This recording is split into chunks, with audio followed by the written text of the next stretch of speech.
Right, stay tuned to see how we've modernised this 20-year-old Ford Mustang GT CS.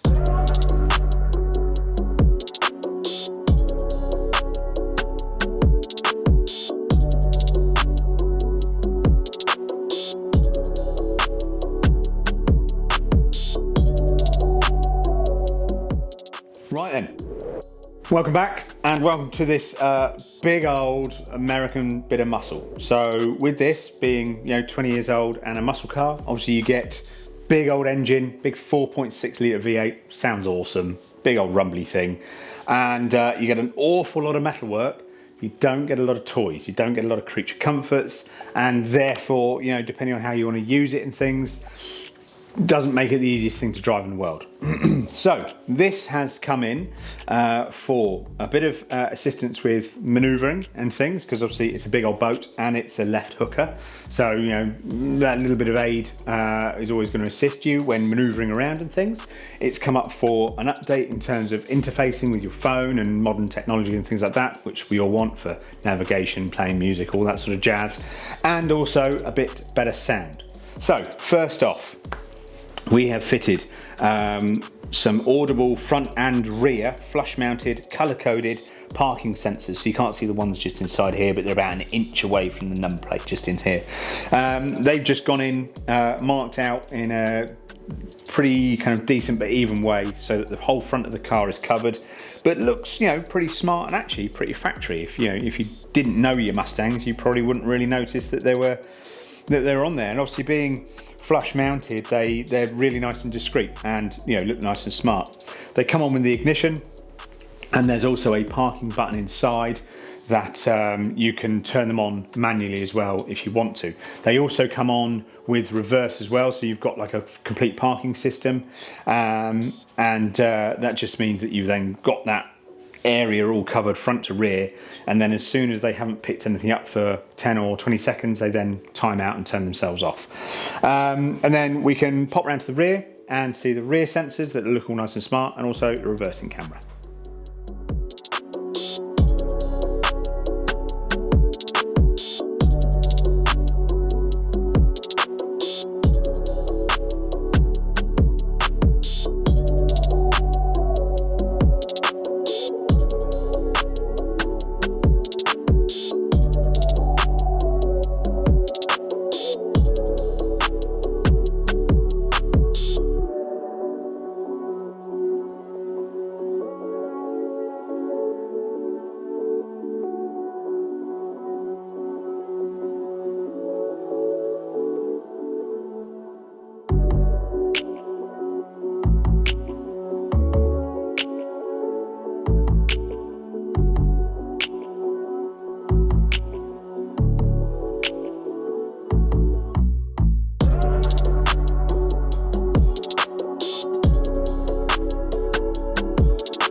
So rear sensors all in as well, obviously, and again, just equally spaced, so they kind of look good, but also so the whole of the bumper and that rear end is covered.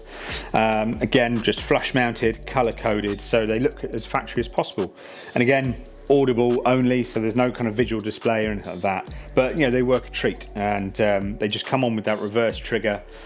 So they're on straight away. As soon as you knock it out of reverse, you then lose the rear sensors, but you've got your front sensors for obviously moving forwards and nudging up to stuff as well.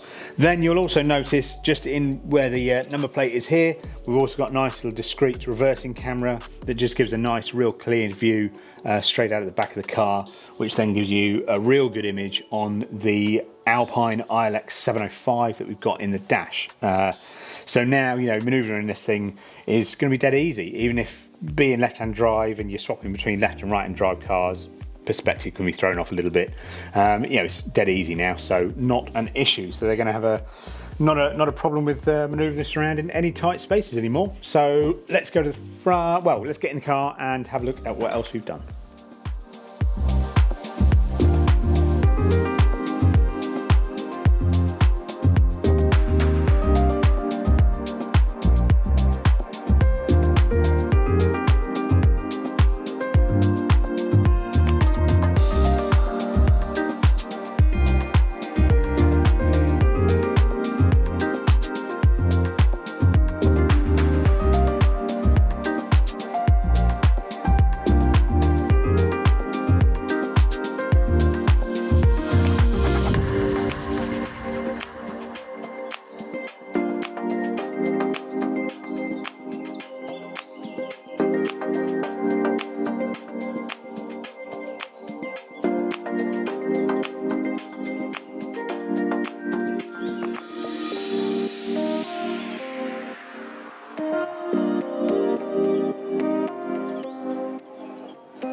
Right, so moving more to the middle of the car now.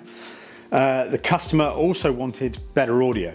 So because they were obviously having the better head unit, which we'll get to in a minute, they also wanted better audio and also a bit of sound deadening. So obviously, you know, there's a lot going on with these things in terms of metalwork and stuff, so they're not the most solid sounding of cars, should we say.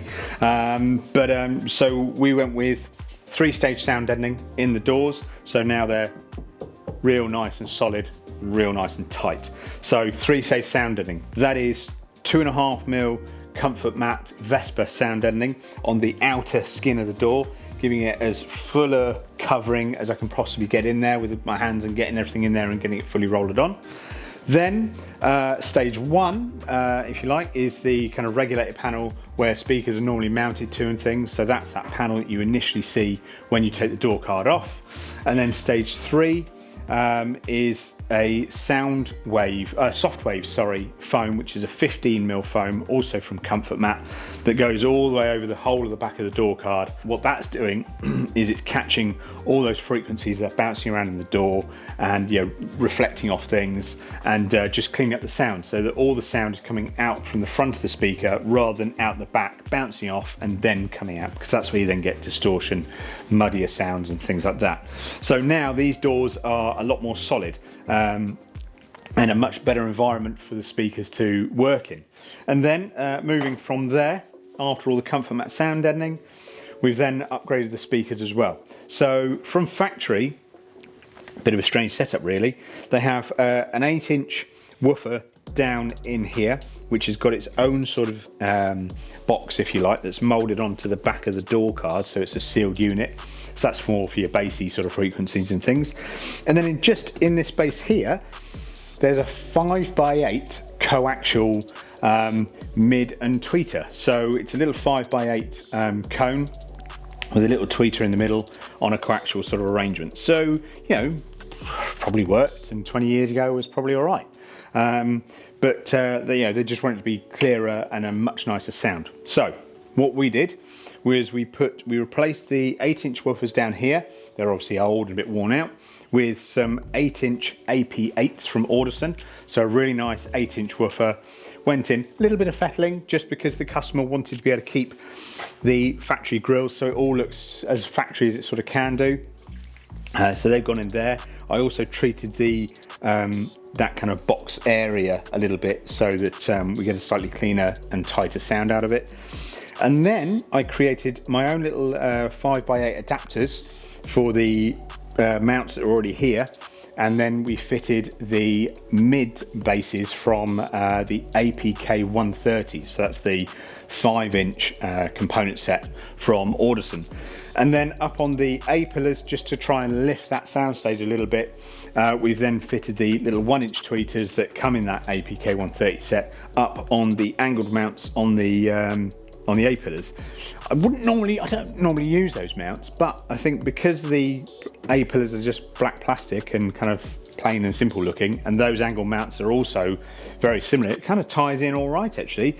And they're only small, they're out of the way, they're pretty discreet, and it just sort of improves that sound nicely. It's made a bit clearer, a bit nicer, and more enjoyable to listen to, because obviously it's just, yeah, it's better equipment, isn't it? It's vast improvements over 20 years, and now they're being driven by the Alpine's Class D amplifier. They're getting a much better signal as well. So let's jump in, see how the camera works, have a quick look at the Alpine and things, and yeah, then we'll be all good.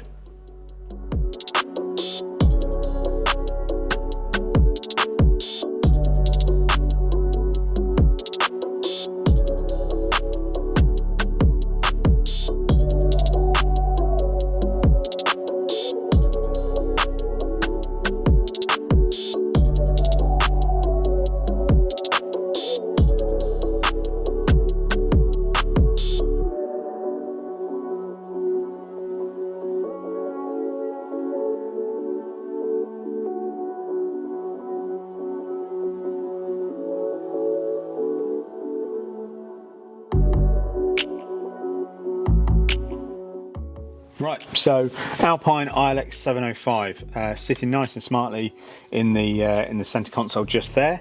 7-inch screen, It's HD, so it's super nice and clear, and obviously really easy to use.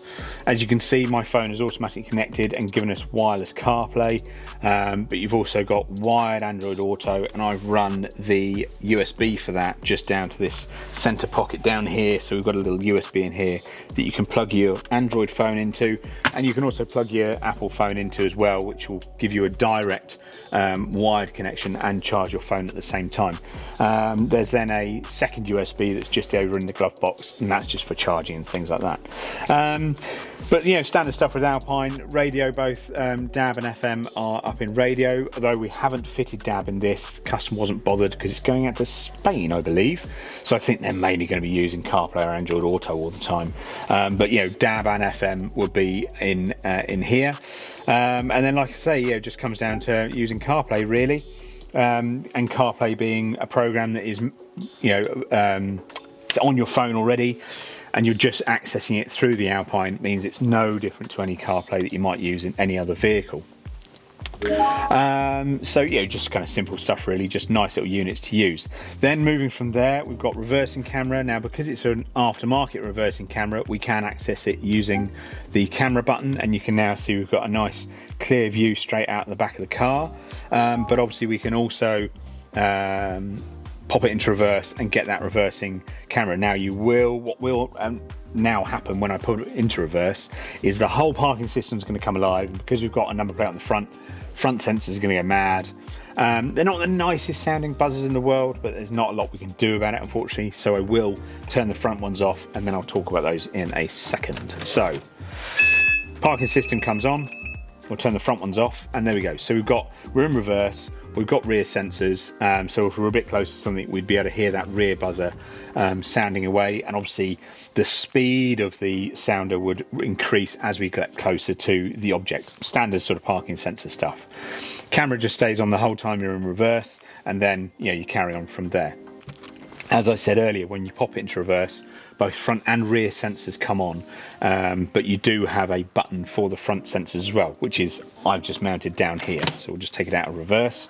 It's just nice and discreetly mounted, but easily accessed basically. So it's kind of in keeping with the rest of the car, because again, the customer was keen to have all this functionality, but it not just be like, oh, here's your button up on the top, because that's a bit gross.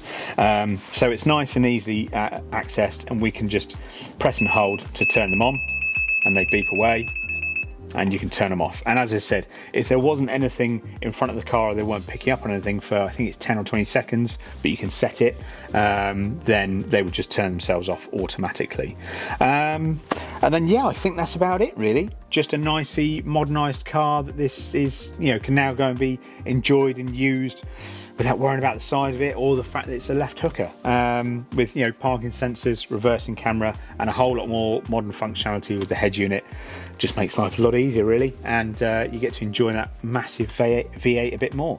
So yeah, there you go. If you've got an American kind of classic like this, well, not quite classic, but will be one day, you've got an American beast like this, or anything really, and you want something adding to it that it may not have had from factory, i.e. parking sensors, cameras, things like that, then please get in touch. Tell us what it is you're interested in, let us know, we can have a chat with you. Obviously, again, audio goes into everything, and audio makes just life better. So yeah, get in touch, fill out the contact form, let us know what you want, and we'll see you in the next one. Keep liking, subscribing, take care.